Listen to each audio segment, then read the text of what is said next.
106 miles to Chicago. We got a full tank of gas, half a pack of cigarettes. It's dark, and we're wearing sunglasses. Hit it.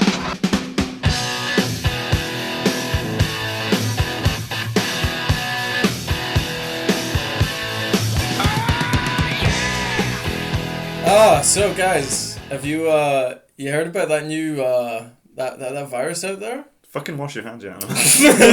Wash your hands, you dirty pig. Don't know what you're talking about. No. It's what? Is it the Carling virus or something? I don't know what it's called. Innocent gun virus? Yeah. I don't know. No. Hey guys, how's it going? Pass in like a week. You know? No shit. Cares, Is it? It's already gone. It's old news. It's totally gone. Yeah. I mean, this will be out of date by the time we talk about it. Everyone's gonna be like, "What the fuck is that virus they're talking about?" Exactly. Yeah. It's not like people are gonna still be in their homes or anything. Yeah. It's not like anyone's gonna be on lockdown in any part of the country. It's very strange. Yeah. Don't know why we even brought this up. I know. Hey guys, how's it going? This is the Swapcast. This is our second attempt at a 6th episode because the first one failed. Was just garbled rubbish audio. Because we tried to do it over the computers. It just didn't work. No, it just didn't work. Yeah. We came back.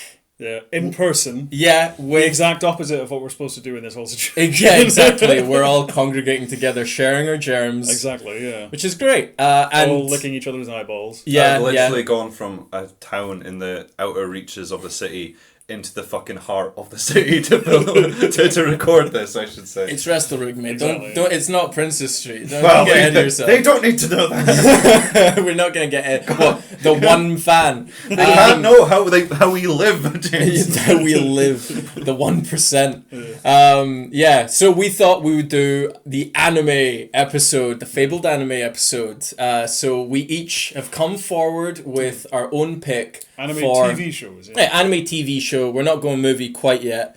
We're not going full weeb. Not yet. And we've each picked a TV show to show the other members. Now, let's just go round in a circle. First, I have picked My Hero Academia, which I think is pretty well known in the anime community at this point. Rowan, your pick? I've gone with Space Battleship Yamato 2199, which is one of the biggest sci-fi franchises in Japan. Yeah, it's a massive thing. It's also pretty massive, isn't it? It is pretty massive. I've gone for a very, very hipstery one. Something that, whenever I've suggested it to anyone, they've been like, what? I've never heard of this before. Yeah, Terror and Resonance, which was for a very limited time here on Netflix in the UK, which is where I first saw it. And then it's been quite a saga for all three of us to be able to watch it. Yeah, it was really hard to watch that one. Yeah, really hard to find, yeah.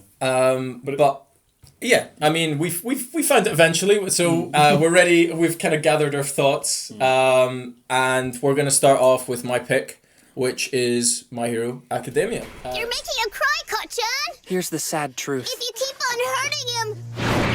all men are not created equal. I'll stop you myself! You want to pretend to be a hero? You don't stand a chance without a quirk, Deku. When I was 4 years old, I learned that some kids have more power than others. I gotta be a hero just like him! Sorry, kid, it's not gonna happen. Sometimes I do feel like I'm a failure. Like there's no hope for me. Someone's gotta teach that worthless nerd how the world really works. But even so, I'm not gonna give up. You're even worse than the rest of these damn rejects, you quirkless wannabe! Is it possible to become a hero even if I don't have a quirk? Opportunity. A chance to shine. To show what you're really made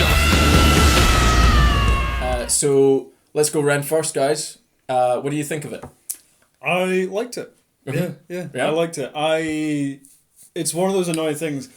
Does this get compared a lot to One Punch Man, or is that just me making a leap here? I don't know the community that well, but I don't think of it as the same quite.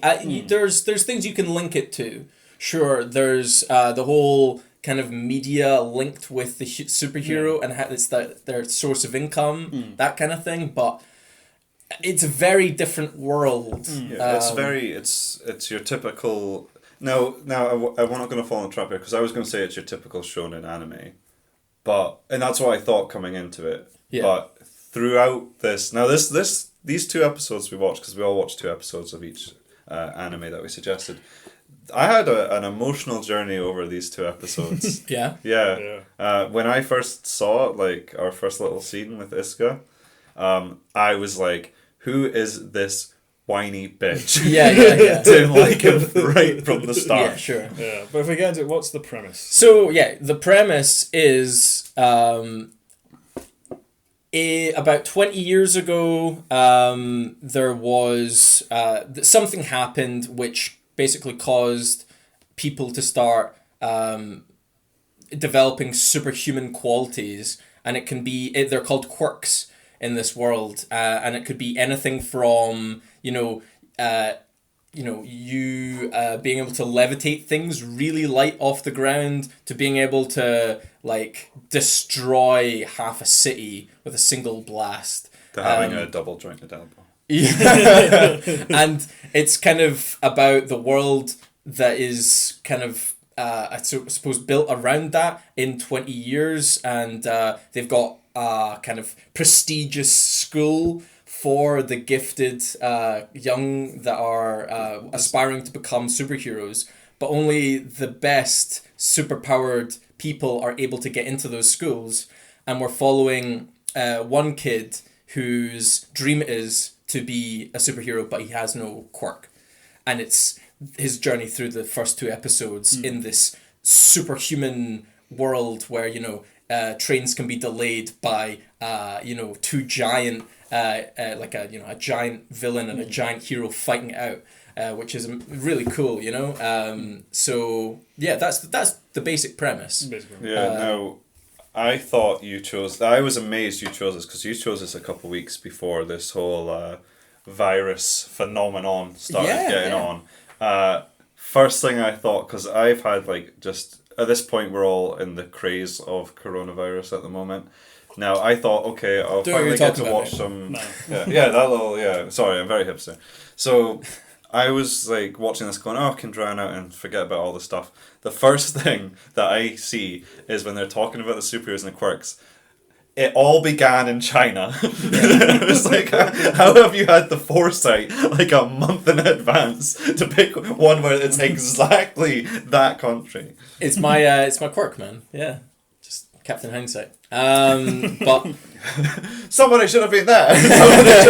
Thank you, Captain Hindsight. They should have shut down the schools immediately. Yeah. I mean, a lot of things start in China, man. Yeah. It's a big country. It is a big country, so a lot of stuff happens. Memes live and die there. So. Exactly. Winnie the Pooh apparently as well. Whoa. Oh, that's that point. This podcast getting shut down now. Yeah. No. The president, chairman guy of China got compared to Winnie the Pooh a lot, so now Winnie the Pooh's he's basically banned Winnie the Pooh in China because he doesn't like the comparison. Oh, I didn't know that. Which just strengthens the meme. Yeah, what a fucking petty git. But being about a Winnie the Pooh. Yeah. That's a lovely character. Mate, everyone loves Winnie the Pooh. I mean, we just got to breeze past that, I'm derailing the podcast talking about this. This is 2 years old at the Swapcast, Winnie the Pooh, favourite movie. What a thin-skinned prick. Yeah. They're going to have silence on this podcast for 5 minutes, and then we're going to come back going, Chairman da-da-da is the greatest person we've ever met. Yeah. I love it personally because Winnie the Pooh. Yeah, because it's just a lovely kind of. It's not a really in-depth anime in terms of you're not trapped inside a character's head forever like Attack on Titan or something, which can be really tedious. Although there's moments. It does fall into that at times. Yeah, sure. Yeah. But I think that it balances it enough, and you've got really likable characters within the first 2 episodes, and you've got enough going on. There's more and this is just baseline. There's so many more characters introduced from the moment he steps into the school.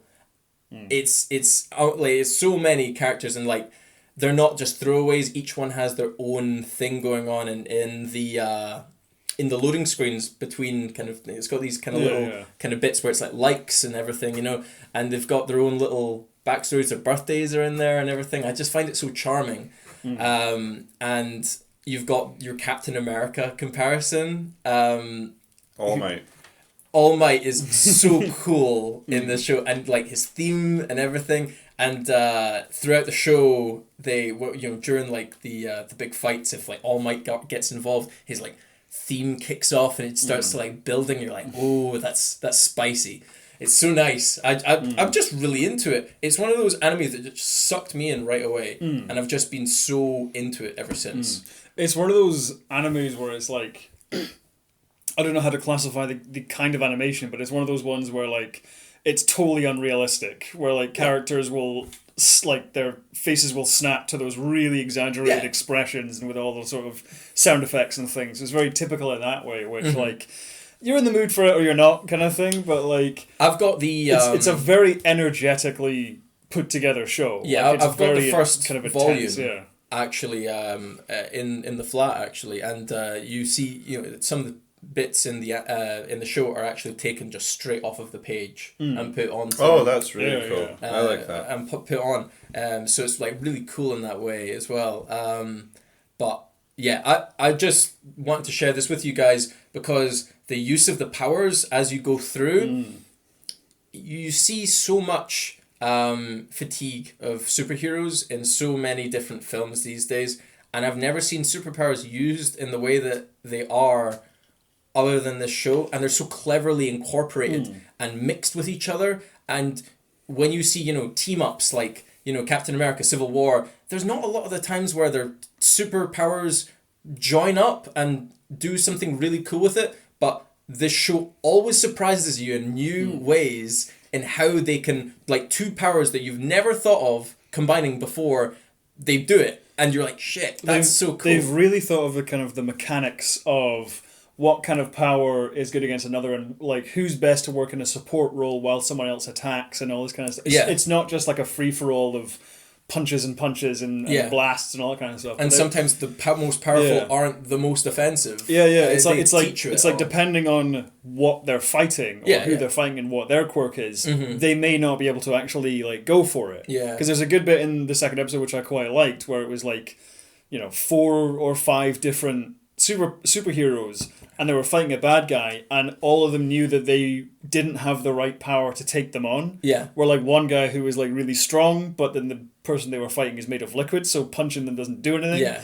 And then like someone else who was uses water, but there were already too many fires for him to keep an eye on, and so he couldn't go for it. Old Backdraft, aka Sperm Man, because at the very beginning so like I love the intro to this because I hated the intro. Sorry. After you have like Iska being like a whiny or main character, the quirkless one, being a whiny little bitch and then getting beaten up, I was like, oh fuck, is this gonna be one of these like animes where I'm gonna have to listen to him, like you said on Attack on Titan, have his little battle in his head every time he's going to make a step, and just like I'm so done with the inner turmoil of characters where they have to go on a 5-minute rant about it.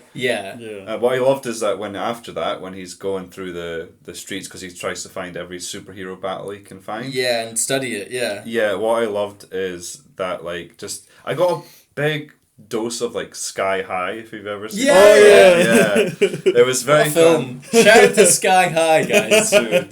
Kurt Russell. I don't trust anyone who doesn't like Sky High. That is a classic. There was like the Mary Elizabeth Winstead.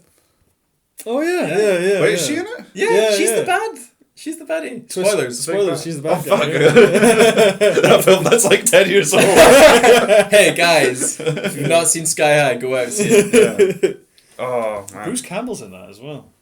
He's the gym teacher. Oh shit. Yeah, he's good. Sorry, what were you saying? Sorry, let's make this a Sky High podcast. So when we've got the big like land shark looking guy, is what I called him. He's a guy who is just a petty criminal who steals like a purse, just but gets because caught.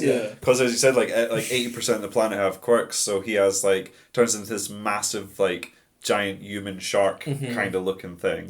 And then we got 2 minor superheroes that kind of come in. One who is called Death Arms, which I was like, that's not really a superhero name, is it? That's a bad guy name. And then we had Backdraft, who is like keeping the people away from the fight with his little sperm web thing. Well, it's just it was water, isn't it? It's water. Nah, dude, that was a sticky, translucent kind of water. That is dying water. water. It's just water, man. Ask your mum about it. You're reading things into it. You must be terrified of swimming pools.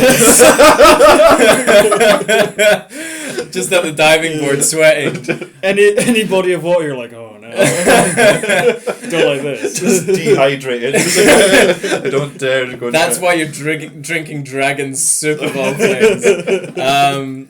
I love the superhero names and everything. It's like some of them are so crap, but it's what would happen because like the better ones have been taken. It's what I like about this and One Punch Man is that it's a superhero universe, but it's not the typical one that we see, you know, because obviously us in the West see sort of superheroes through the lens of Marvel and DC. Sure. And so when we think of a superhero universe, we conjure a slightly different image than what someone in Asia thinks of when they think of a superhero universe. Mm-hmm. And there's quite a difference between like this and with One Punch Man, where you see very few heroes with capes.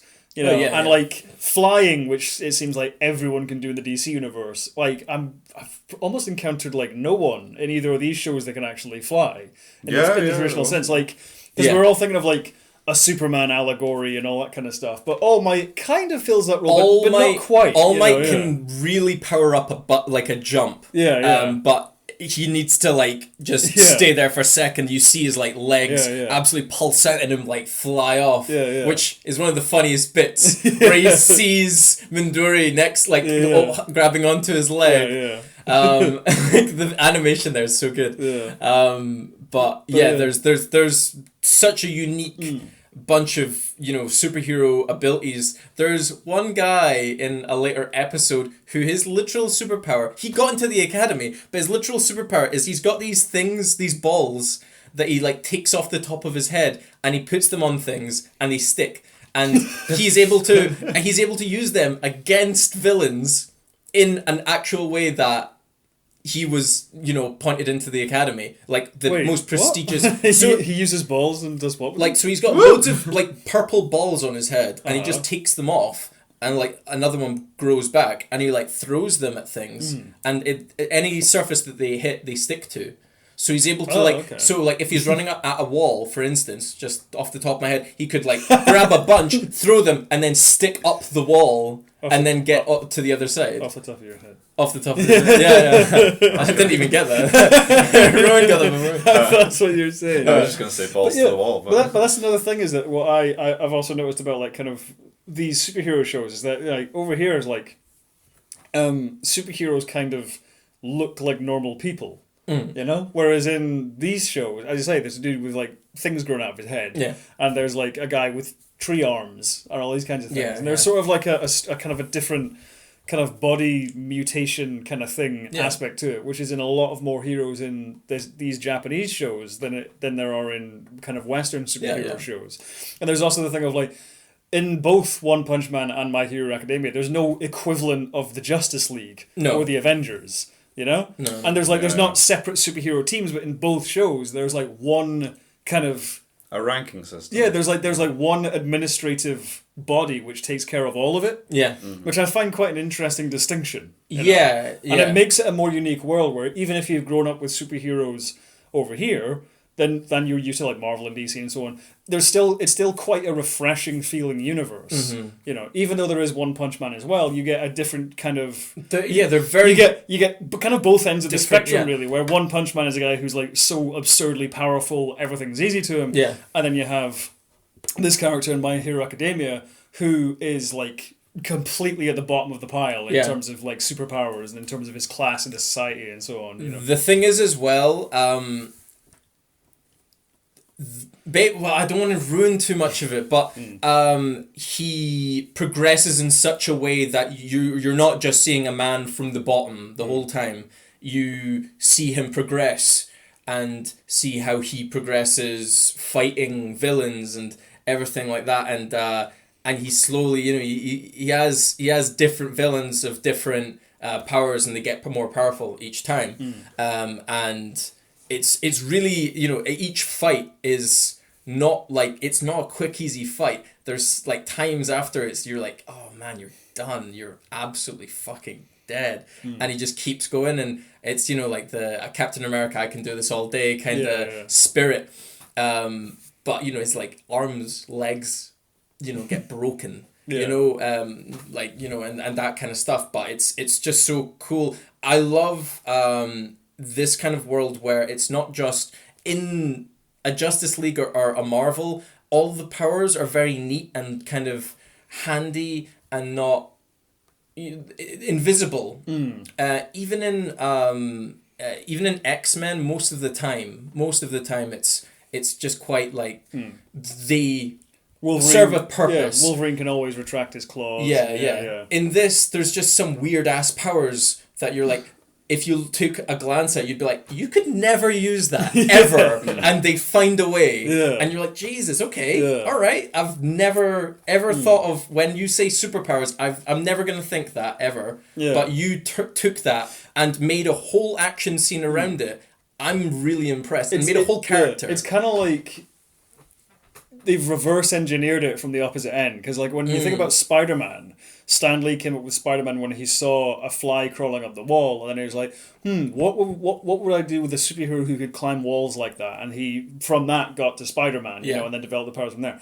And with this, it's kind of like, well, how about we create a random power, just anything. And as you say, some of them seem completely useless, and then they figure out forward, like, well, how would this actually work as a superhero, you know? And it becomes, I'd say, more inventive and kind of quite refreshing. I think the big difference with... Now, when I first watched this, I was very, like, hesitant because I thought the main character was whingy, and I was like, oh, God, please don't put me through this, James, please. No, let's see the progress. But the difference with this, because I watched One Punch Man, and I love One Punch Man as well. It's great. But I was very worried this was going to be your typical shonen, like, this is his big redemption arc, and I thought it was going to be a case where, because he's quirkless, he's kind of like downtrodden and kind of the lower class, and then he gets bullied as well a lot by people who do have powers. And one of the people who used to be his best friend in high school, or in primary school, or our equivalent to primary school, bullies him now because he's got powers and thinks he's cooler than him and better than him. And the difference between My Hero Academia and One Punch Man and a lot of these types of animes was I felt like there was a genuine heart in My Hero Academia. So many times, you know, I can't relate to having your mom eaten by a giant. You know, like on Attack on Titan, you know, I can't relate to my sister being turned into a demon, like Demon Slayer, you know. I can't relate to a giant 9-tailed fox destroying my entire ninja village either, you know. But I can relate to a kid who has a dream and is told, no, you can't do this thing. You know, everyone's had that in their life, you know. Absolutely. Having former friends that you don't speak to or treat you badly now, like I think everyone's had like lost a friend or fallen out with a friend, or even in cases like this had a friend who then eventually became someone who bullied them or was mean to them, you know. And throughout this, in these 2 episodes, and I'd suggest anyone who does want to watch this watches these 2 episodes together, because they go in so well as just one big intro, because there's a genuine heart to this throughout all this. And I don't know if you guys picked this up, but throughout all this, there's all these little shots of is it Izuka? How do you say the main guy's name? Mindori. Okay, I've been saying just the first name, so Mindori. So there's always shots where you feel like, okay, this is the part in the anime where he stands back up and does his thing. Yeah. You know, he powers up and he, you know, destroys everyone. But throughout, there's so many shots like that in the first episode, and it never happens until the very, very end, where he finally gets to meet All Might, his big hero, and then All Might is about to walk off, and then all this stuff wells up inside him, and I am expecting this big rant from the main character, I'm expecting this big action power-up sequence, and he just manages to just say a sentence, like, just, can I be a hero too? Yeah. Like, there was such a big battle for essentially like, so much energy was put in to expel so little. Yeah. And I feel like that, again, that relates to so many people in life, you know, like, so much stuff goes in your head and stuff, and then you finally blurt it out, and then it's like a sentence, you know, a couple words, you know. Yeah. There was a very big heart to this anime, and by the end of it, I was really excited, like, to watch more of it. Amazing. That's exactly what I want to hear.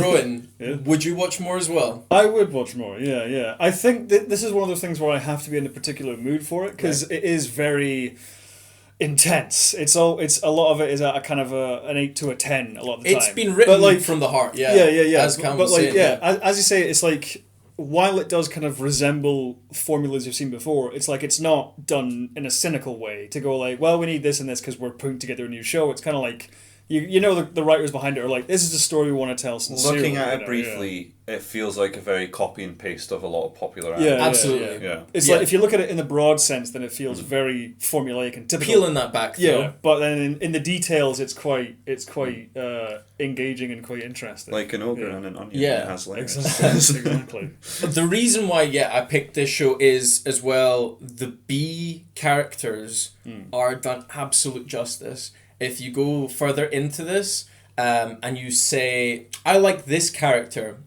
and you'll think, you know, you might see them, you know, once or twice saying a line, they might have a massive, you know, action bit, you know, where they come in and do their power, you know, in a later part, you know, and you're just like, oh, that's amazing. And there's, you get so into the characters, not just for their powers, but for their personalities. They've got such strong personalities. There's one who's really OCD and's like, you know, no, we need to do this way, and, you know, have da.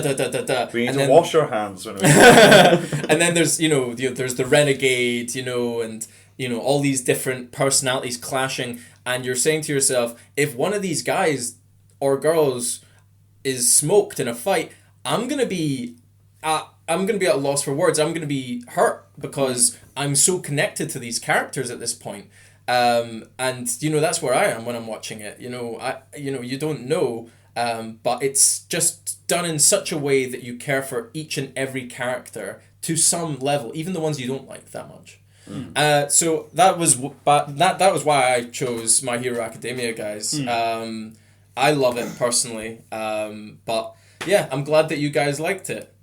So I think I'm not going to like watch it immediately because I said, because of I didn't like it that much. it's just because it's just one of those things where like it is quite full on. No, I understand. So I think that. you have to be in a particular mood to watch it. But like, no, I think in future I'll definitely pick it up at some point when I'm in that mood. Amazing. Yeah. Our next pick is by Rowan himself. So my pick was Space Battleship Yamato, $21.99. Each one of you is here today because you were selected and trained for a vital space mission. Open the throttle! Let's get her airborne! Aye, aye, Captain! Launching Yamato now! The year is 2199. Earth is on the verge of destruction, and now humanity's last hope slips past the outstretched claws of the enemy and takes flight. Retreat is not a gamelan concept. It's victory, and if not victory, then death. Its crew will leave our home world behind and set her course for unexplored space. Enemy ship heading straight for us. Fire! You must rise, Yamato, because you're the last desperate hope for the people of Earth. That's the specific show, but It's in general, but in general I want to do like the franchise in general. So like, Space Battleship Yamato, to give the basic... Space Battleship. To give the basic premise. Space Battleship Yamato, to give the basic premise. It's set in the year 2199. Oh, no? Funnily enough, I know, right? And it's several decades into this very one-sided war with an alien race called the Gamelas, who have launched a shitload of bombs at the Earth and basically made the surface uninhabitable. Which is shown in the first scene. Yeah. and then so the last of the surviving humans have retreated underground to underground cities. Their naval spaceship fleet is like on its last legs, and they're kind of like, we're not going to last much longer if we keep going on like this. We're all going to die. Luckily, however, some aliens from the planet Iskandar have sent them a bunch of technology which allows them to build a new spaceship, the titular battleship Yamato. to travel faster than light outside the solar system to go and retrieve an additional piece of technology which can make the Earth inhabitable again and fix all of its problems. And the show follows the crew of the Intrepid ship as they go on their journey and try to survive. Yeah. So, in general, guys, what did you think? So, this was... You know how I said My Hero Academia had a lot of heart and won me over? This did not win me over whatsoever. Nope. So we start off with big fucking Futurama graphics spaceship, which I admit I did like, but the whole beginning took me out. Like, I'm not a big spaceship battle kind of guy. Like, that does take me out immediately. But like I was still trying to work it out. The captain, this wise captain Okita, guy, just a fucking idiot. Like, I know, like, so at the beginning you don't realise, but the whole mission is, let's get all our ships shot at. Let's pause on this. He's just on a roll. I'm ready to... I asked for general thoughts, alright? I asked for a thumbs up or a thumbs down, alright? We don't get into the details of that. Hold on, he's halfway through roasting his pork in the fire. So... Before we resume that, James, what did you think in general? To give a quick sound bite of your thoughts. Warming my hands in the Okay. I thought it was pretty good. I'm gonna echo the thoughts of Callum in that I'm not usually a ship to ship kind of battle guy, but it was done. The starting sequence was the most entertaining part to me, where they was just getting fucking wiped out. I really liked the style. I actually really liked the way some of it was like the old retro kind of look. Very retro, yeah. But I thought it was done in a way that actually, I'm disagreeing with Callum here, but I thought it was done in a way that I quite liked in most parts. There were some parts that looked a bit dodgy in some areas. But I think the main gripe I would have... I really like the world that's set up, but I wanted more from the characters, and I wanted each one to be a bit more unique and a bit less rigid, you could say. But again, that's from the first 2 episodes, so I'm not going to be slating them too much for that. But I really like the world. I quite like the graphics and how they've kind of updated it, because it was an older design. It began in 1974. Yeah, was what the original show was. Yeah, exactly. So I can give credence to that. Yeah. I just wish I got a bit more from the characters. Mm-hmm. Yeah. So Callum, resuming your rant. yeah. So we get into the whole. Now, the whole thing is that the captain is taking on these aliens, and the big mission is just a diversion so they can get the stuff that they need from, like, another mission, okay? That's not explained at the beginning. So the captain looks like a fucking idiot. Like, the fucking captain of the Titanic was better in this, because all you see is his entire fleet being decimated as the captain sits there doing nothing. And then he's like, okay, it's time to fire back. I was like, okay, it's a great strategy. They fire back, all their shots get deflected, and even more people die. Yeah. Then the captain's like, okay, mission's done, let's fuck off now. And then, was it Kodai? Yeah. Kodai, yeah. Kodai's older brother, or wait, it's Kodai. His older brother. Yeah, Kodai's older brother is like, no, the mission's not complete. It's like, no, the mission, you were just meant to distract him. And then Kodai's group are like, no, it's not. And then he's still distracting them. No. Right? You've misunderstood a plot point here. He's covering the retreat of the flagship. Why? Because there's a fuck ton of alien spaceships on their tail. If they turn around, they both get wiped out. So the destroyer has to cover the retreat of the capital ship. I would have rather they got wiped out, because honestly, this captain, like, I just I had a bit of a laugh to myself there a moment ago, because have you guys seen BoJack Horseman? No, I've seen a bit of it. I've seen the first season. I've seen like the first 2-3 seasons. Essentially, for anyone who's seen BoJack Horseman and listening to this, Todd's sex robot. There's a character called Todd who makes a sex robot, and the sex robot only says like really sexual things, but everyone interprets them as something really profound and great, and then the robot becomes a CEO. This is what happens with this captain. Like, he just does nothing and barely says anything, and he's like the captain, he's the massive hero. But I mean, he doesn't really get his chance to shine in the first 2 episodes, really. Yeah, I mean, this is what kind of bothers me about the 2-episode kind of restriction, because this is really just sort of like the teaser, not even act 1, I'd say. Jesus, of that was a story. teaser, Rowan. But no, I'll say this is like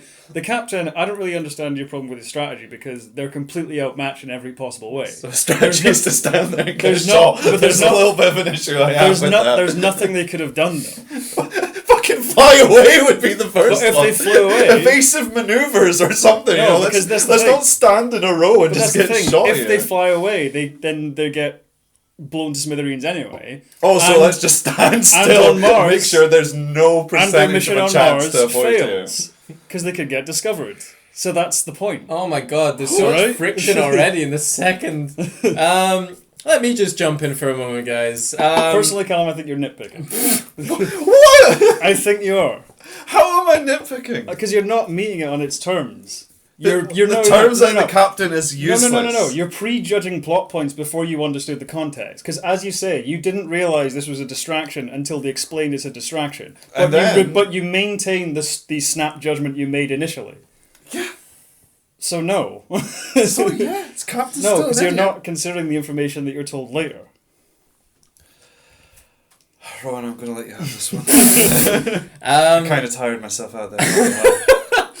I feel like I quite like the captain personally. I think that he's going out on a suicide mission. You find out essentially, he's at the end he's like, well, I'm not really coming back from this.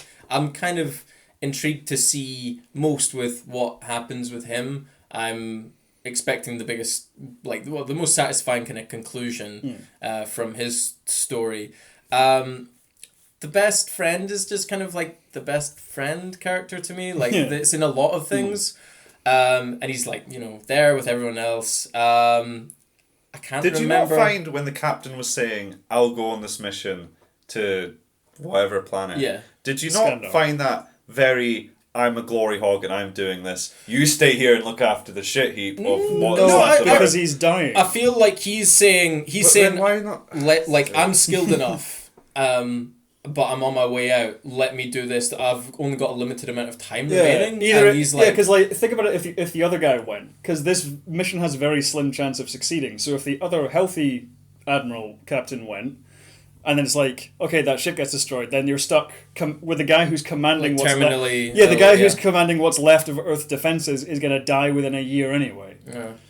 There's not many people left, is there, at this point? Yeah, exactly. There's not a lot left, But what I will say about this is about the kind of... Not the fucking captain's strategy, there's not going to be... No, what I will say about this is that in terms of the whole retro thing about it, because this franchise in Japan is massive. Yeah. This is actually the 5th TV show that's in this franchise. Holy shit, really? This is the 5th version of this, and I think... So it's the same plot, but this is taken over. This is the first full reboot of the original show. Because the original show, the same name, aired in Japan in 1973. Right. This predates Star Wars. Mm-hmm. And in fact, the hubbub about this franchise actually eclipsed the original release of Star Wars in Japan. Wow. So it's a big, big thing. And it's had something a dozen different, spin-offs and sequel series and movies and things like that. And in 2010, I think, Toho made the live-action movie version of the show, which at the time was Japan's most expensive movie ever made. Yeah. So it's this juggernaut franchise in Japan.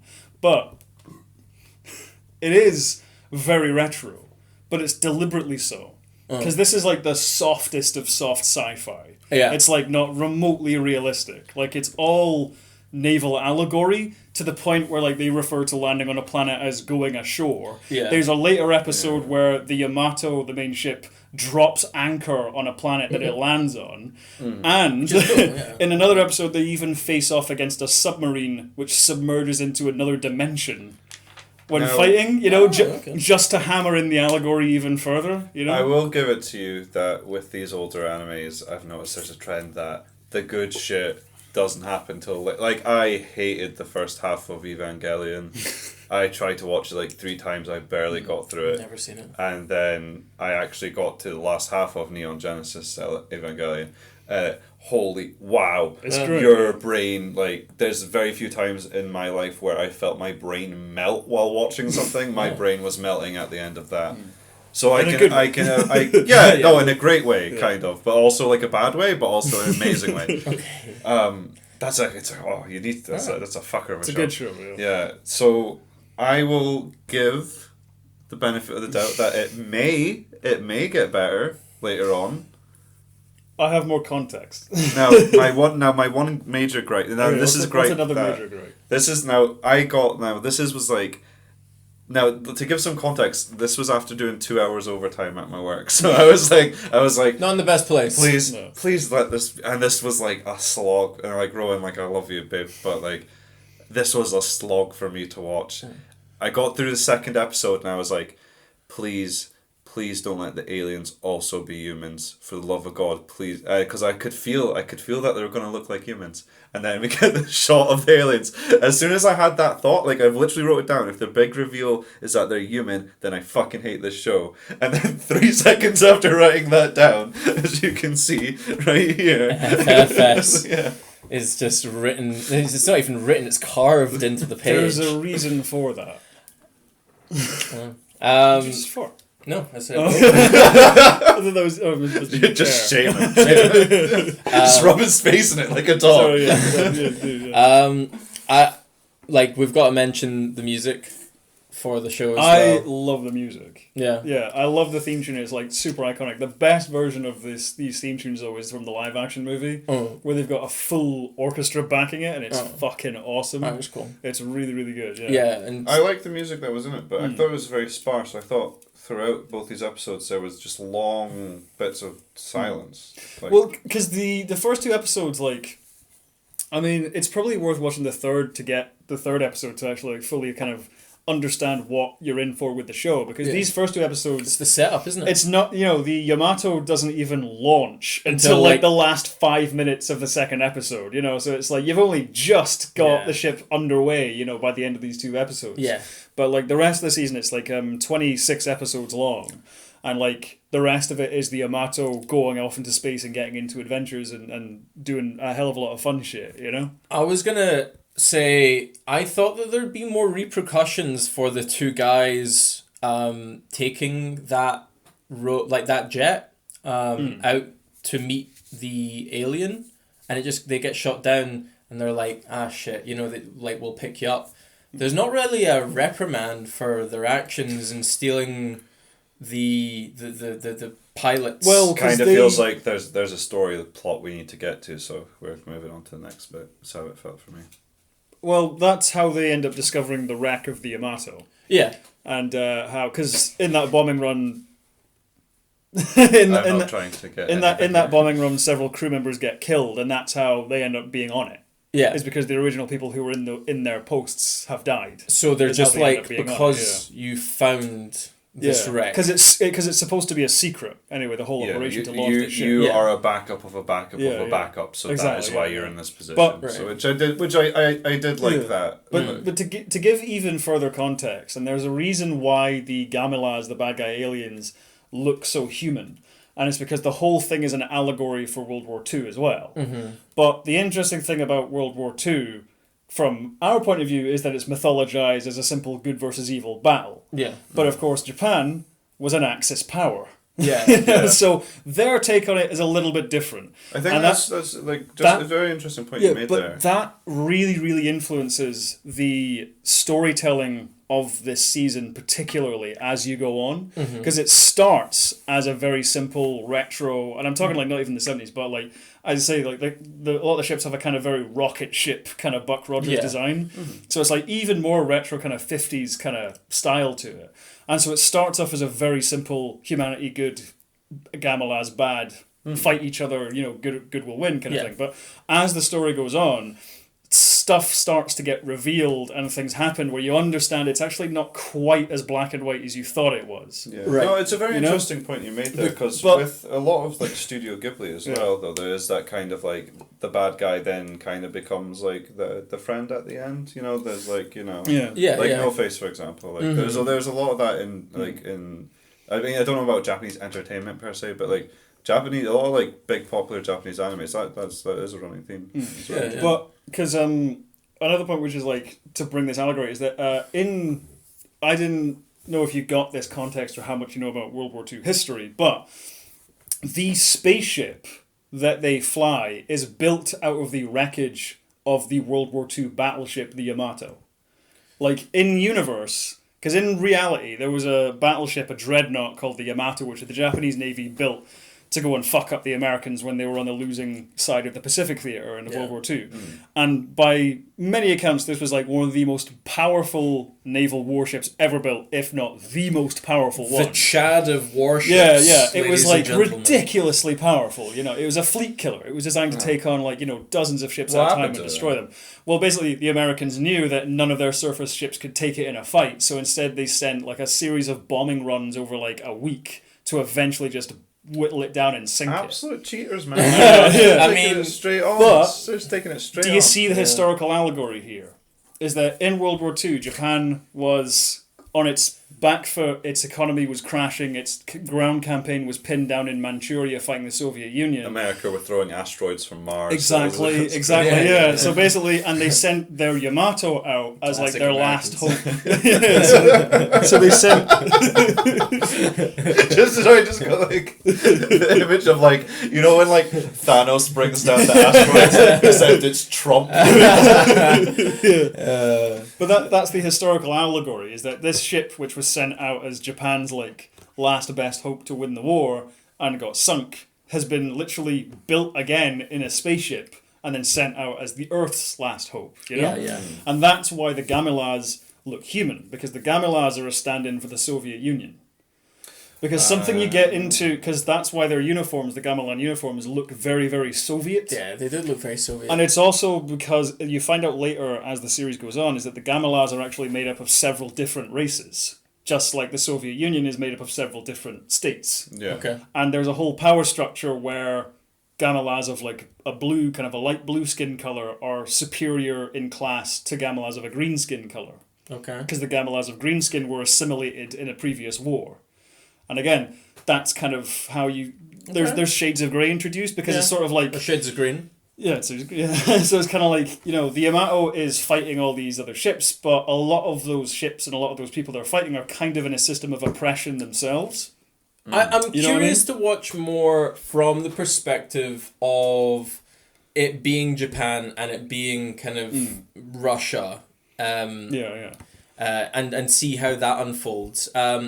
I'd like to have seen a bit more characterization, but I get that they've got compact so much into 2 episodes. How long are they, Rowan? About 20 minutes. Yeah. So that's 40 minutes. 20-30 minutes to get get into space. To basically get the premise underway. Yeah. Doom did less in its time of 40 minutes than this show. Exactly. So by this point in the Doom movie, they realised they were monsters. Yeah, exactly. I'll say I'm intrigued, and I would like to see more. I would like to see where it goes. I would hope that certain promises and certain character arcs are fulfilled, and I would like to see more characterization. Especially, there's like a female character. I didn't really see anything from her in the first 2 episodes. And maybe, find out that the best friend isn't just best friend guy. And because what unfolds on the ship is, like, as I said, like, it begins as a good versus evil thing and then ends up becoming kind of introduce more shades of grey. The characters in the show end up like that as well, where Kodai at first seems like he's a very kind of simple, driven by revenge, where you're like, he's out to get the Gamelas because they killed his brother, but he also hates Captain Okita because he holds him partially responsible and so on.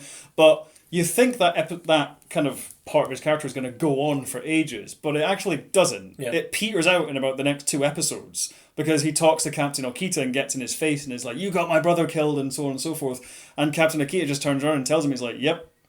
He's like, that's what I had to do. It's like, it's a shitty situation and I hate myself for it, but you know what? he signed up for that, and it's like that's what he saved a lot of lives doing that. You know, to relate from Yamato 2199 Battleship Captain Fuckery to Babylon 5. Yeah, because I say the name of the show again. Say it 3 times fast. This is a problem that Babylon 5 actually managed to do pretty well. Whereas Space Battleship Yamato. It's really not a complicated title. Yamato 21. Why are you saying Yamato? It ends in an O. Yamato, yeah. You say Yamato, Yamato. I feel like Babylon 5 had that issue when we first watched it, which is like, there's such a giant world, we need to throw everything out first before we can get storylines through, which they managed to do. I don't think Battleship... I'm just going to call it Battleship. I don't think Battleship... Yamato. The one with Rihanna. I don't think Rihanna 2199 was able to get that across well. Like, it seemed very much like... I just felt like there were plain characters, a storyline that I felt like I've heard like a billion times of aliens bad, trying to kill humans. Like, there wasn't anything to draw me in. Like, I know you're saying that there's more, and I don't doubt that, like, again, as I said earlier, these old with these old animes, there's a very slow burn, and then, okay, here's the stuff, and there's a build there. But I wouldn't say it's very slow. Oh, this was tedious, right? No, I'd say that, because I actually think Space Battleship Yamato has a very quick pace, actually, you know, and like, because what I also like in the rest of the show is that it's not just constant space battles like the beginning of this episode, like the beginning of the first episode, where because as the Yamato kind of gets further into Gamelan territory, the bad guys basically figure out, like, right, this is a really powerful ship. It's got a fuck-off powerful gun. The whole thing's like a gun, by the way. Yeah, I like that. How it was like the whole ship has a big fuck-off gun that it can fire from the front. That's very animated. Yeah. Did you, just speaking of Doom earlier, did you not think the shape of it was almost exactly like the BFG that The Rock had? I never thought like, when you look at the ship itself, and like... No. Just imagine a giant Dwayne Johnson holding it. Just imagine a Dwayne Johnson. A giant mechanized Dwayne Johnson. Just flying in the sky. And the head opens up. Yeah, I mean... But, what was I saying? Yeah, but, so basically, like, as they figure out that this is a pretty powerful ship and that the crew are actually kind of being smart in terms of how they're maneuvering about their objective, it becomes a kind of battle of wits where the main bad guy, who's like the Emperor Desla of the Gamelan Empire, basically starts dispatching like secondary villains at them, and each one kind of has a different strategy to try and take on the Yamato. Is there a British one? No. They're all like it's like this alien race with like massive front teeth. It's like radio gems. They're all like tops up. They're all cheerio. Tucks away. They're all heavily stereotyped battleships. Is what they are. It's like a dual captaincy with like the Chuckle Brothers. To you.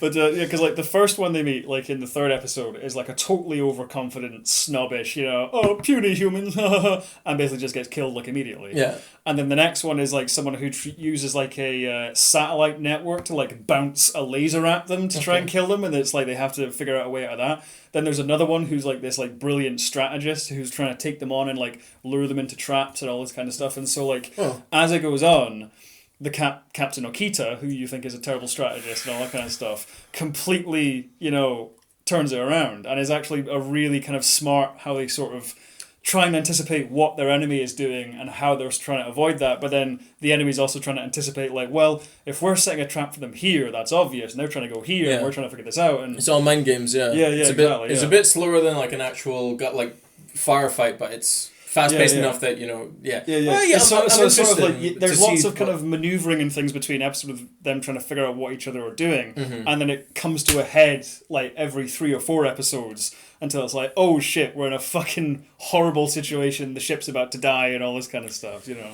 And it has a really good ending.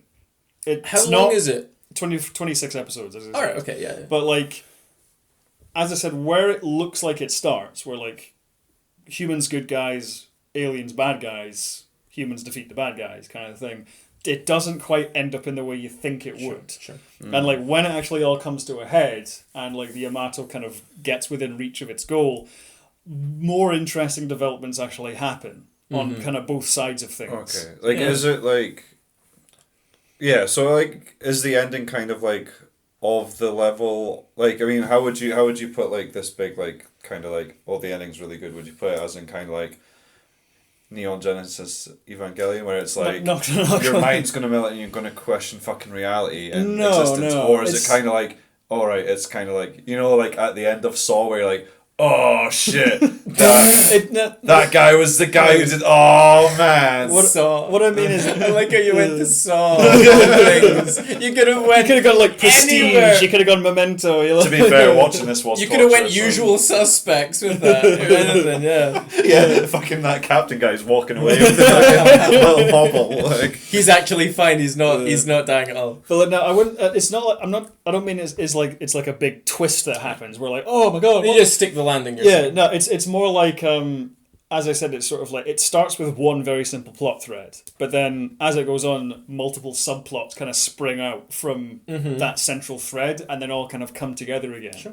And it's sort of like you follow more characters on the bad guy's side, and you follow more characters on the good guy's side, and it's kind of like, as I said, both kind of, there are heroes and villains on both sides it ends up developing, and sort of the resulting conflict from all those subplots coming together in the final 3 episodes is really, really good. That's part of the crawl in episode 3 of Revenge of the Sith.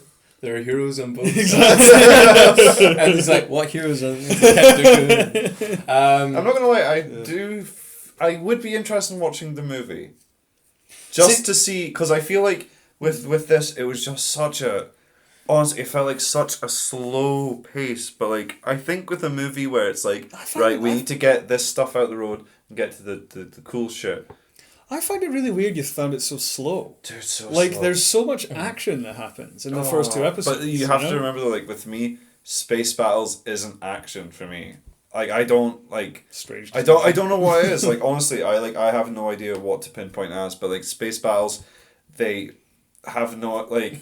When I see like someone getting shot and then the ship spinning out in space, all I'm thinking is the Futurama with the Richard Nixon head going, whoa, whoa, whoa, whoa, whoa. Is it just maybe a preference for you that you just don't like space battles and that's why this choice is just so not for you? I don't like, I felt like, no, with like space battles, like I don't like in general, but like I can warm to them, you know. I like Mass Effect, I like the old space-a-rooney sometimes, but I felt like everything was so... There wasn't any real characters that shouted out to me. There was a doctor who really liked sake and had a cat called Mew. He was interesting, but he only had like 3 lines. Yeah, sure. It's what I think is kind of like the crux of these first 2 episodes, that it's all set up is what's annoying. Yeah. You know, because as you say, it's like when you say like there's no characters that leap out to you, and I'm like, well, if just based on these first 2 episodes, that's true. Yeah. They are all thin in the first 2 episodes. But it's sort of like I know from hindsight where all the characters end up. Sure. And I guess you also know that like this is an older anime as well. You know, like so then it was fresher, whereas like this specific one is from 2010. Well, true, but it's still the same premise. Whereas like with My Hero Academia, it's coming into a very flooded market. You know, so the way to get through was to have a bit of like heart and clear things set out in the first like 2 episodes, because we need to fucking grab your attention because we know there's so much other shit you can watch, whereas Yamato, as you said, has a lot of that history, and they know people will watch it, so they can pace it at what might be better for them, because they know people will go take the time to watch what is quite interesting about this particular show is that in Japan this was released as like 5 movies. Is that they bunched a bunch of like 4 or 5 episodes together at a time and released them in cinemas across Japan. Right. Wow. So it actually works as like several chapters, where like instead of just 2 episodes, which is, as I said, just the setup. So it's like the first 2 episodes of this are kind of like act 1 of what is effectively a movie which finishes after like episode 5. Sure. You know, in a way. Yeah. Yeah. But when you talked about the live action movie, I would actually recommend it. Because the live action movie essentially sums up the entire first season.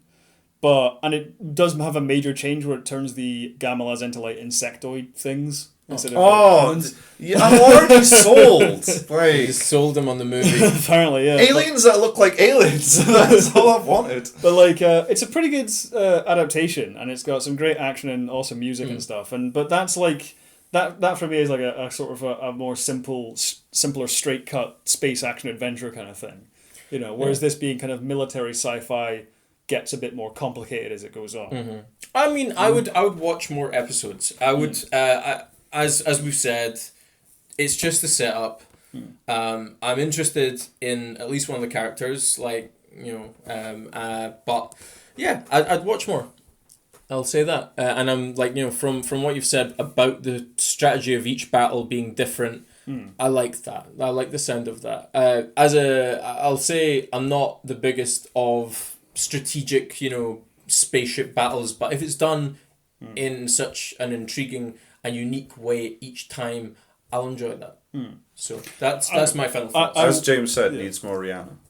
Yeah. I will say though, like the major sort of gripe I personally have with it, it's a pretty sexist show. Yeah, there's like no female characters. Well, no, there are, but all of them are relegated into skin-tight spacesuits, whereas all the men are in proper uniforms. Yeah, I said that when watching it with you. I think. It's like all the male characters get like these like nice sort of kind of navy sailor kind of uniforms, and all the women are in like form-fitting spacesuits, which is kind of a bit dodgy. Yeah, and there's aren't really even militaristic looking. No, there's also like some very on the nose fan service, which does make me roll my eyes. Yeah, fan service in what way, Rowan? Describe. What are you talking about? Well, you'll have to watch more to find out. What's happening? An excellent. There's one particular character, like you mentioned, the Doctor.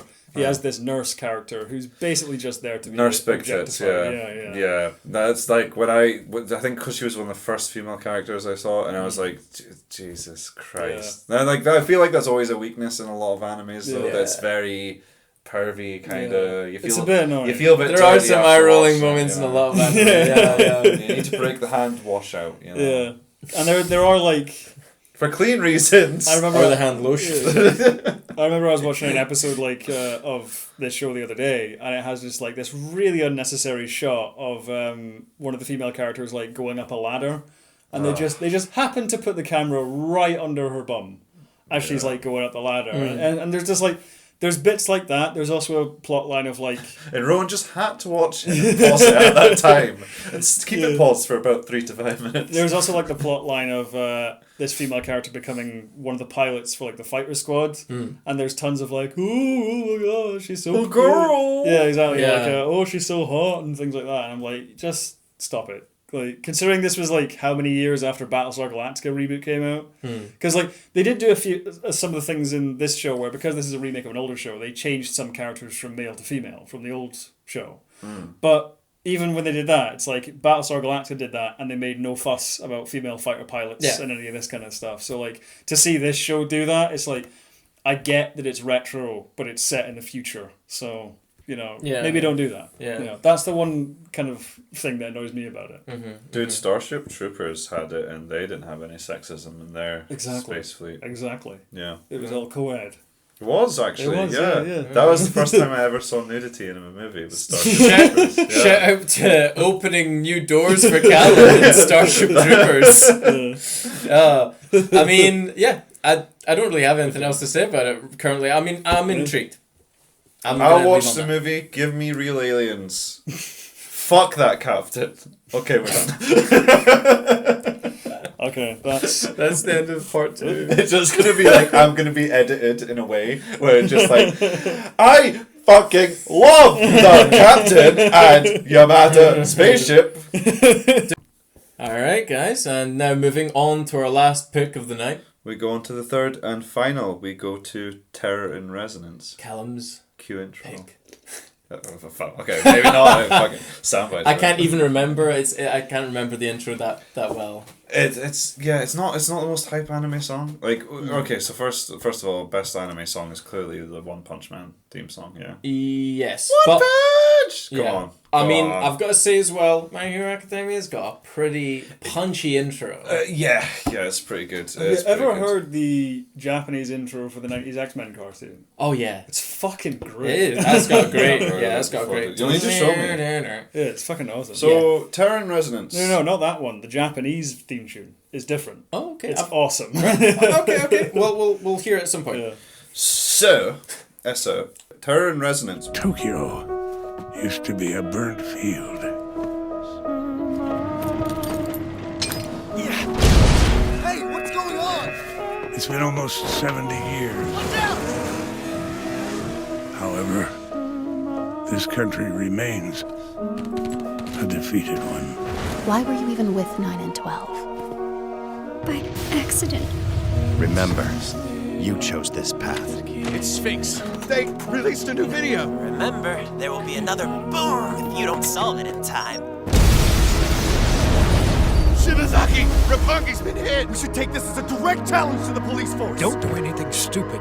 Has the past taught you nothing at all? Ready or not! You won't get away again. Here I come! Must be hard to watch a couple of kids playing around with nuclear weapons. Yeah. Something about this, though. Just doesn't add up. You want the truth. But are you prepared to hear it? Terror and Resonance. Why is it called Terror and Resonance, by the way? Because we're a bit puzzled at the title. Yeah, like, in terms of, like, I think it's kind of makes more sense as you kind of watch it. It's one of those, like, I have to admit the title doesn't particularly make too much sense, but I think when you get to the later episodes, it's kind of like, oh, okay, because there's a bit of a kind of a ripple effect with everything that kind of goes on with this. Now, I first saw Terror in Resonance because it was suggested way back when I was at university. They suggested this was like the first year of uni, so this would have been like 6 years ago now. Oh fuck, 5 years ago. Not that old. Fuck you, Dad.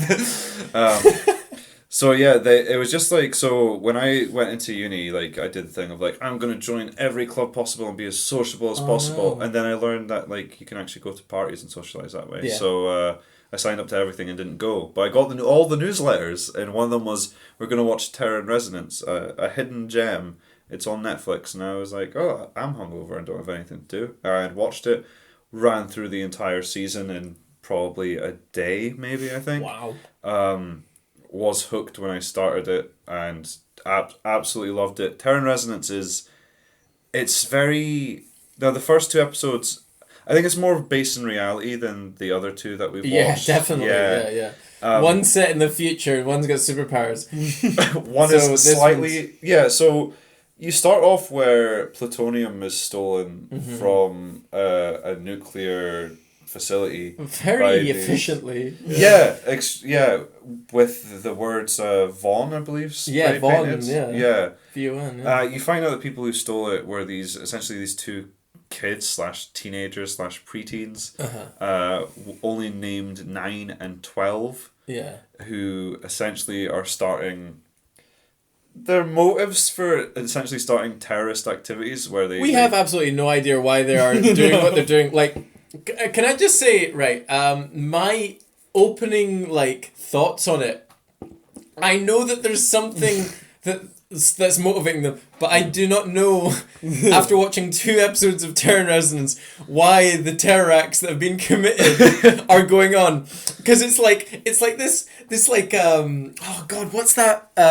Is it 11? Ocean's 11. It's like, it reminded me of Ocean's 11 if it was like depicting 9/11 or something. Like with it, it's like boom, boom, boom, boom, boom, boom, boom. But it's like these horrific acts of violence and like fucking like destruction of buildings and the rubble falling onto people. I'm like, I have no idea what's going on and why these kids are doing this. Yeah, my general thought is I don't really get it. Yeah? Yeah, I don't... I don't get it. I'm intrigued by the numbers of the kids and like what's going on with them, but it's not explained in the first 2 episodes why they're doing what they're doing, so I'm kind of a bit confused. To try reeling in. Yeah, but I don't know their motivations. I gotta be honest, I wasn't really reeled in. No? I just didn't connect with any of it. At all. Which is just because when I looked this up, this is created by Shinichiro Watanabe, the creator of Cowboy fucking Bebop. Oh, really? Yeah, which is like one of my favorite TV shows, not just anime shows, but TV shows of all time. So I was like, holy shit, this has got some pedigree behind it. Yeah. Even the music, as you said, is kind of weird and jazzy. It's the same composer as Cowboy Bebop, Yoko Kanno. So like, it's his crew. It's the same dudes behind Cowboy Bebop, and I love that show. This, I honestly don't get it. I just don't get it. This is a show that's very, very gritty. Now, like, in terms of not understanding the motivation, I guess maybe there wasn't like enough to kind of hook you guys in, which I'm sad to hear, because there is such a raw story to, as in why 9 and 12 are committing these terrorist acts to get someone to chase them. You know, they're obviously targeting somebody after the 2nd episode. It's not even like to I don't want to give anything away, but like the origins of 9 and 12, because you learn that the reasons for this is mainly due to the origins of their essentially their upbringing and what made them 9 and 12. Yeah, but the system that was in place to create what they became is so raw and very gritty, and I don't want to spoil it because it relates very heavily to what we were saying earlier with when I was saying about Studio Ghibli, where like sure okay. There is a lot of, and like Yamato as well, there's a lot of what happened in World War II is very prevalent in the storyline to this. It's not like any anime I've seen where there's a big fantastical element at some point. This is it's very based in reality, to the point where it's very scarily based in reality at points. I thought that maybe something a bit more outlandish happened with them in the prison that they were in, but I have nothing to base that off of. Mm-hmm. But obviously it's an anime. A lot of times they take a lot of liberties and are able to incorporate otherworldly things into the mix. I want to find out why they're doing what they're doing, though. That's driving me to, I want to watch another episode. If I can find a way to watch it. It was really hard to watch these 2 episodes. It used to be on Netflix here in the UK, and then they took it off. Like the sites that I've been watching these off of, unfortunately, it's very legal, and we shouldn't question it. Oh no! Tell you what, I've been wholeheartedly, I've been paying for every moment, but it's still been very hard to watch it from the sites. And it's it is the sites. Any other site, for any other streaming thing, it would be really easy, but anime shows, it's really hard sometimes. Well, it's actually on Hulu in the US. It's also on Funimation, the US version, but for some reason it's not on the UK version, which is absolute tragedy. This was a solo piece this season. Like it's just one season. Okay. It's I like that. Deliberately designed to be one season, not in mind to have a big giant story arc. This was this is a raw story. It's a vision. This is a very. I was taken aback when there's a kind of a big reveal to why 9 and 12 are like the way they are and what the reasons were behind that, and it took me aback. I was like, whoa, this is nail on the head uncomfortable. Tell you what, mate. 12 is a fucking psychopath. By the way, like when he was in when the girl this poor girl is just caught up in all of this. Well, Lisa has kind of like, she's a bit of an outcast herself, which is I think why she's kind of been. A lot of it's happened circumstances how she got swept up, but she was also an outcast, not really. But it goes from this kid 12 jumping into this pool to make her feel better, and then her running up to catch up with him, and him saying, "You're an accomplice, but you're not one of us. If you say anything, we will kill you." Like, and him smiling as he says this. I'm like, who the fuck is this kid? Yeah. But she says he has a nice smile, so it kind of nullifies it, doesn't it? This is what bothered me about... Who's the protagonist of this? Is my issue with this. This is the thing. I don't know who I'm supposed to follow. I'm rooting for the guy who figured it out. The riddle. I'm thinking he's like the guy you follow who is morally right. Guy, yeah. But the two central guys you're following more. Yeah, like the two terrorist guys are terrorists. So I'm like, and I don't understand why they're doing it yet. So I'm kind of like, I'm kind of put off by you. Lisa, the girl, I know nothing about her. I know that she is bullied, but I know nothing about her. Like, she's barely said a thing. She might be an anorexic. Maybe, yeah, but like she's barely said anything. Her mum has abandonment issues. Yeah, and it did kind of strike me as very typical anime when like she caught sight of the guy, and then it was like a whole monologue which is like, oh, his smile. Yeah, and I was like, that made me cringe a bit. But then I'm also like most of the police officers I barely know anything about. But the only one who seems like he has any kind of character which I kind of like is the guy who I don't even know the name of, who solved the riddle in the second episode. And I'm like, okay, he seems kind of interesting. Yeah. But I'm like, out of 2 episodes, I don't know who the hell I'm supposed to be following, who I'm rooting for, or what anyone's motivation is. There is a lot of grey areas and the pace is like slow and very low energy, and it's very kind of, it's not that appealing to look at, to be honest. And I'm just kind of like, I don't know what I'm supposed to be getting out of this. You know? I'm interested again, and there's one thing I'm gonna say about everything tonight.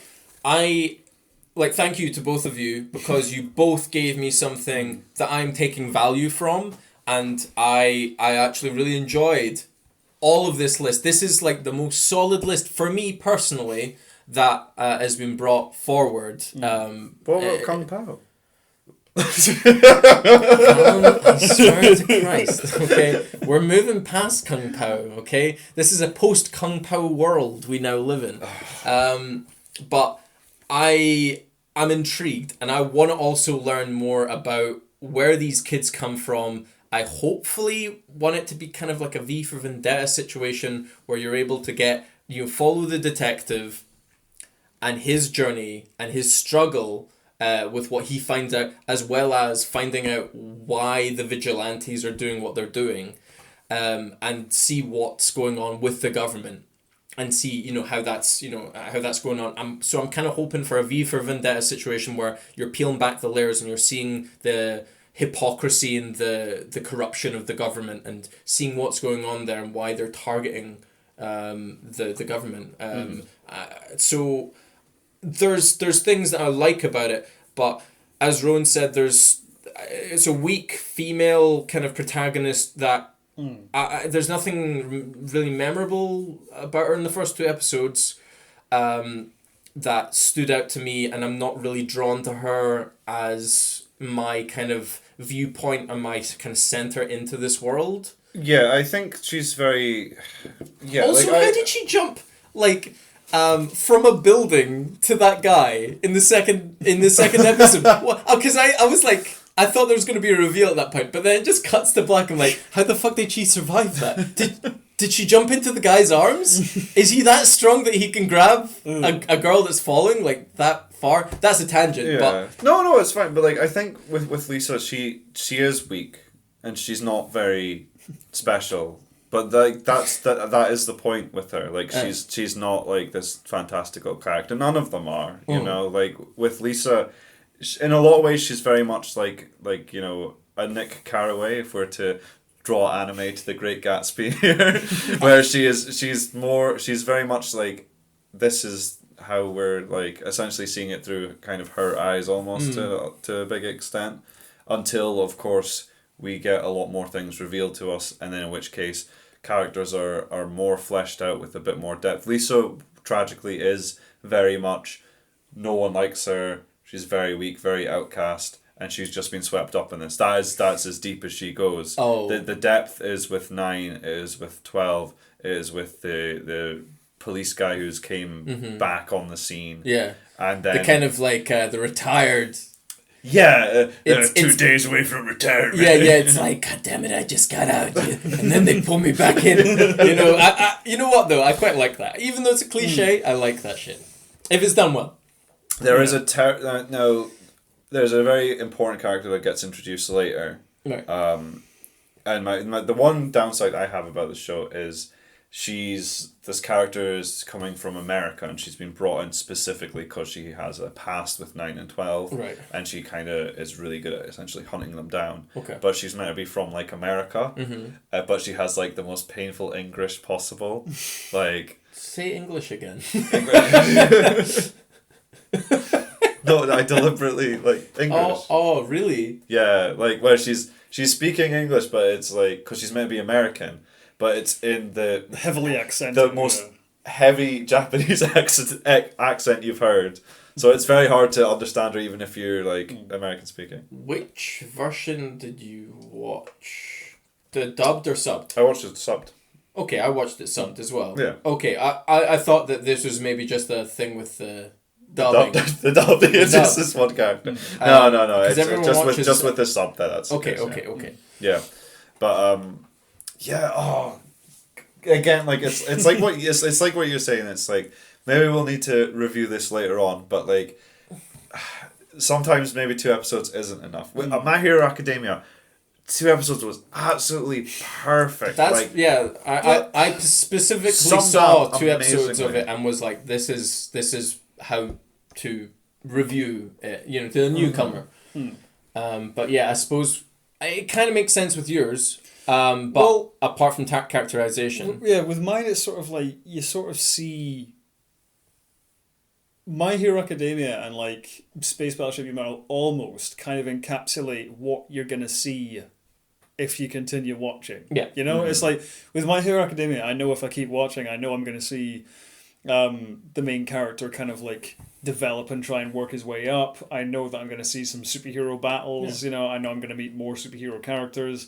Space Battleship Yamato, it's like, you know, the Yamato is going to go out and have adventures. You're going to have more space battles, and you're going to have, you know, more outer space action kind of thing. The captain's still not going to do anything. You know, but with Terror and Resonance, I don't really know what I'm going to get out of this. Well, you know? I mean, you it's get kind of teases, like I get though. that I'm going to get more bombings probably, but it's sort of.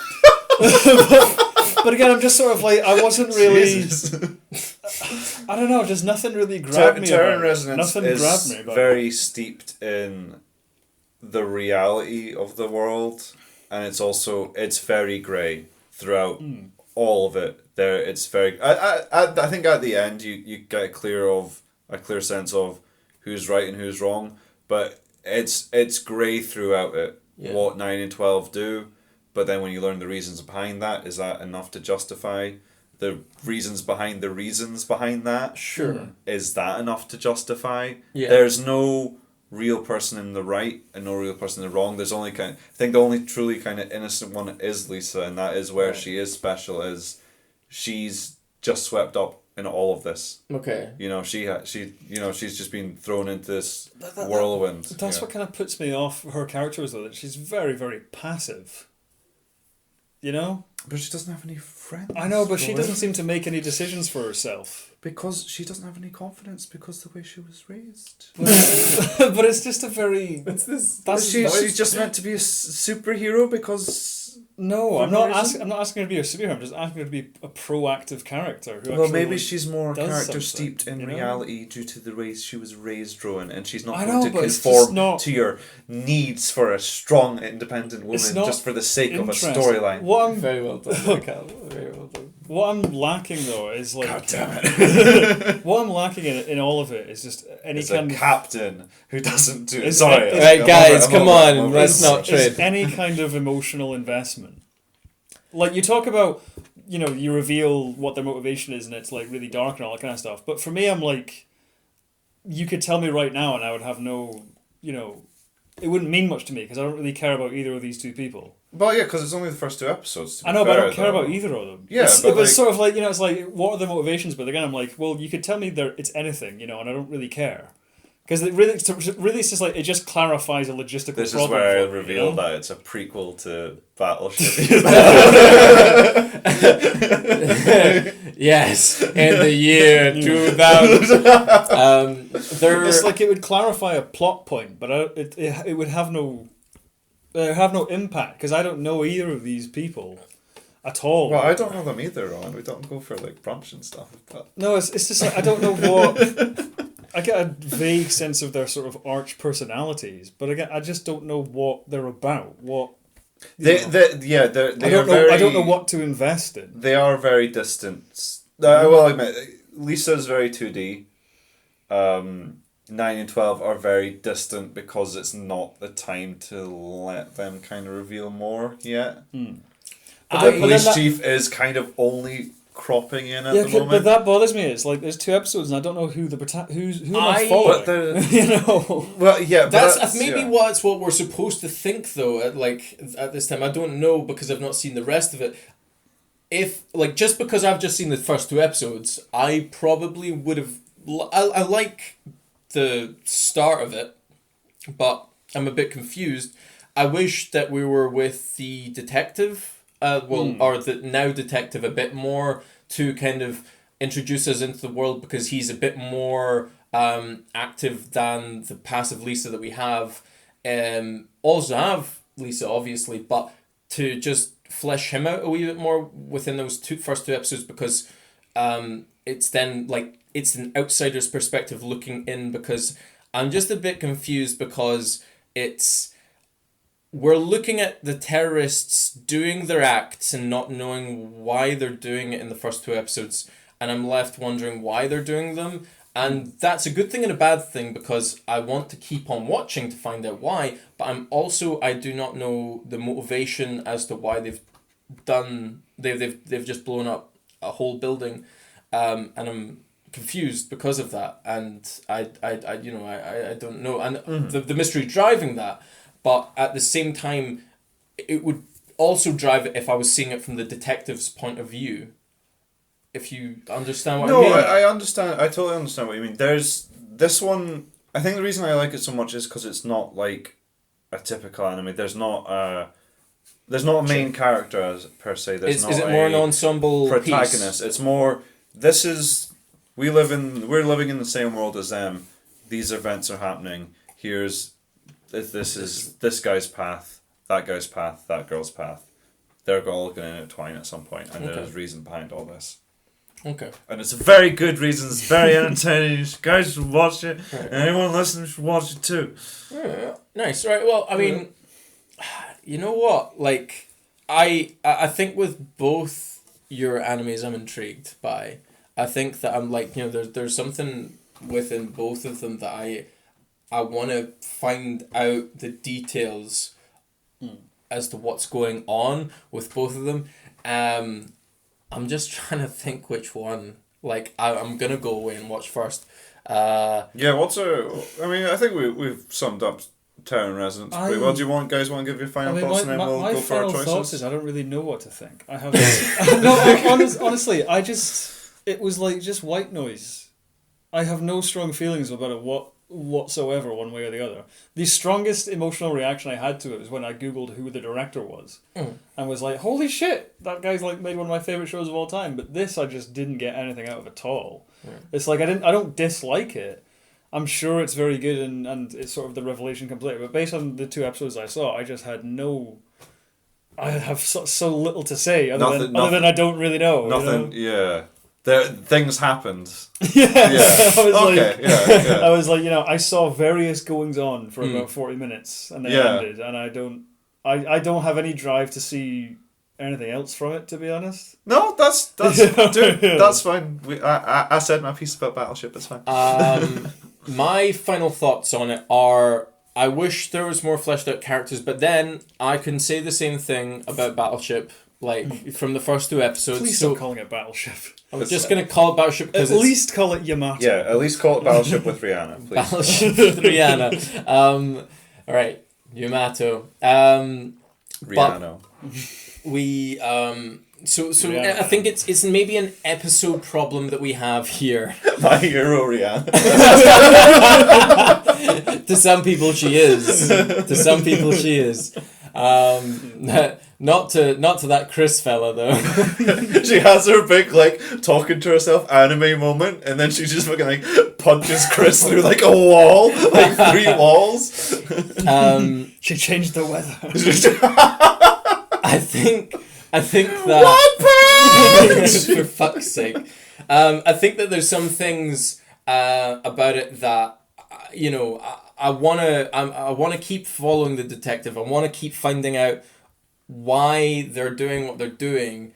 I hope that it's a good reveal, and I hope that it can live up to what they've just done, and I hope that the ramifications of what they've done isn't set aside, but just because they're main characters in this story, that they actually we feel the gravity of what they've done, and how many people that they might have just killed in cold blood that they didn't even fucking know. Now, to be fair, I can't remember how well translated that was, but in terms of like the big bombing at the beginning, there was only minor injuries through that. No one actually died. That's actually said in the show. So that's a plot point. Yeah. I know that they said no casualties, but like the amount of people that were right there, that like I was thinking. Oh, it's still dodgy. It's still dodgy as fuck. Yeah. There's a little like like they must I feel like that plot point come up again. The no casualties. Yeah, or was that's it a complete coincidence? We're gonna evacuate the place and we're gonna disrupt it, but we're not gonna kill people. Right. Okay. Yeah. Okay. Maybe that wasn't translated well enough. Because they're right there. You see the people right at the bottom, like running away. The rubble's like narrowly missing them. Yeah. Like, how can you calculate to that level? Yeah, I mean, like I can't remember. I think it's like either in a news report, but like it is a plot point that like no one died. I remember there in one of the explosions, injuries. there's That's kind of the whole thing, is that we're disrupting the system, but we're not like killing innocent people. Right. Maybe that they didn't do that. Maybe that wasn't translated well enough, so it's more of a shock factor. But yeah. Okay. I'm intrigued though. I mean, I'll say that, and I'm interested by like the whole prison angle and what comes about with that. Again, I'm still a bit left in the dark, searching for what is actually all going on. It's all still behind the veil for me. I'm very much like the detective, just trying to figure out what the fuck's going on and what's the next clue here. But I want to find the next clue, so Blue's Clues. Yeah, so it's still positive for me, and I'll probably go back and watch both of these. I'm not gonna lie, at some point. Will we do final thoughts, guys? Yeah, let's wrap this up. I enjoyed My Hero Academia a lot. Yeah, when I'm in a more typically anime mood, I'll get back to it and definitely watch more of it. But Terror Resonance, I don't really know what to make of. I'm afraid. That's fair. Maybe I'll be curious enough to watch more of it at some point. But I think if you've got an evening spare, well, I mean, we could all be quarantined and locked down soon enough, so you have plenty of time to watch it. Talk about, man. Terror and Wrestle Rig. Oh, what a spin-off that'll be. Battleship with Rihanna. Although it was an incredible movie, didn't do it for me. I thought it was very bland. Nothing. Just nothing shouted out at me. Like I'm not gonna go. It's not against you, because I love you and I cherish you. But I'm taking it deeply personally, Cal. I don't. Fuck off, man. So choose your next words carefully. Will we pick which one we would each? Yeah, like, what we would go for? Into that. All right, Jesus! Let me Don't get your Rihanna in a twist. Let me speak. Come on. Doesn't make any sense. We're just using it for like squanching now. Like Rowan, I really liked My Hero Academia as well. The only gripe I really had with My Hero Academia is that there was a lot of like humor at parts that I felt like there didn't need to be humor in. Like just to. Humor. Like, you know, where the guy who's bullying is the former friend and stuff. Yeah. Yeah, you know when like, he has a big thing where he saves him, and then like the bully's like, "You didn't have to save me," and then he kind of storms away comically. I was like, you've got building blocks for a great rivalry. Don't cheapen it by making it a bit of a funny thing. That was my one gripe. Apart from the main character being a whingy bitch in the first 5 seconds, that was my one gripe with the whole thing. He always does that though. He always storms. It's not like it's not like supposed to be ah ha ha. Look at him run like going away. I think it's just animated quite like there's a lot of personality in his walk. I think, and it's not really supposed to be like a ha ha moment. More, it's like that's just what he's like. And it's just you just got to let him go. I think that's what they're trying to convey in that moment. But you know, if you think of it as a comical moment, you know, it is very in your face. It's very animated. But that's just what the much like the entire show. Yeah, you know what I mean. All the shows. You know what I mean, though. So that's what I'll say about that. But again, you know, if that's your like biggest gripe, that's that's really good. It's a very minor gripe, yeah. So both of you would say My Hero Academia then? Yeah, you're the winner for this round. See, for this, I'm completely split because I want to watch each of yours for different reasons. Rowan, I want to watch yours because I want to see a show do justice that kind of slower, tactical, based kind of naval to naval fighting technique in space, and see the different, almost like a video game, the different levels and that kind of, you know, that different kind of system going ahead. I think Space Battleship Yamato was best thought of more as a comic book than anything. It's very comic booky. I will admit, the way that you've pitched it makes it sound like Star Fox. And I fucking love Star Fox. Oh my god. Did we just become best friends? N64 Star Fox was my jam. Greatest N64 game ever. It was. Lilac Wars, motherfucker. So good. So good. Yeah. I wish we had Star Fox tonight, man. That would be great. Oh, fuck, we could. Right, sorry, no, right. Edit this. But yes.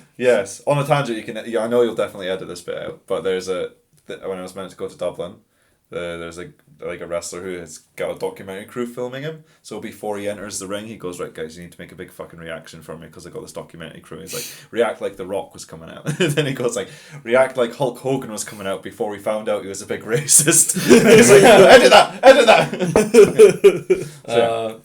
So I'm really interested in both of them. I want to find out, Callum, in yours, what like the whole mystery. It's a whole mystery going on. Following terrorists, essentially. Cluedo on Cluedo. Cluedo with terrorists. And, to find out what's going on there. I don't know what to pick. Quite honestly. You gotta choose.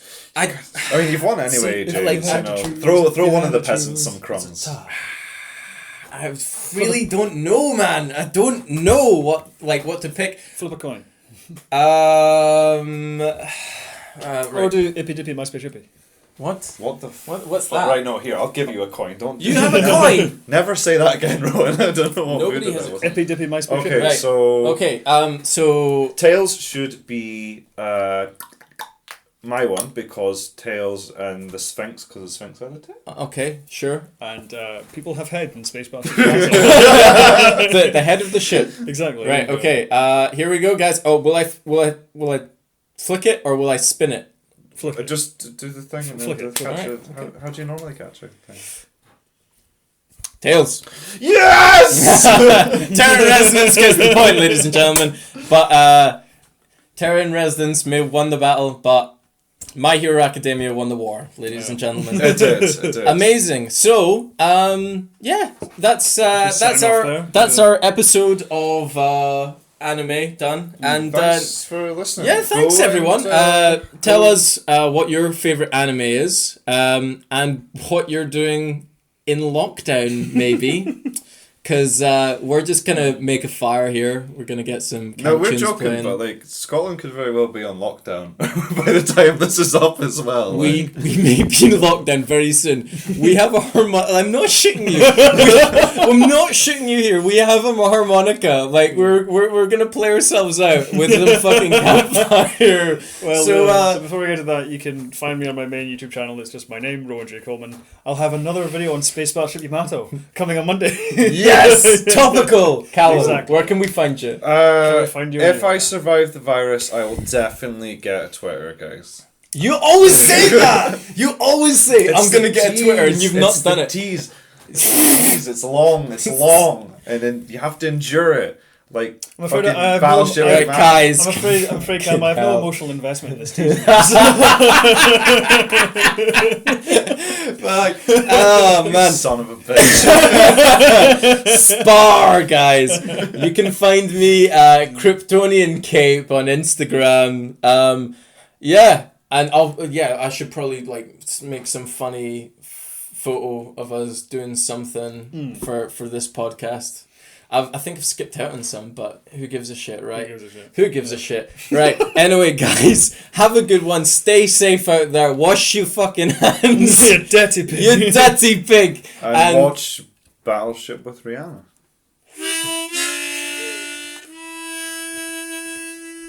Have a good one, guys. Love you all.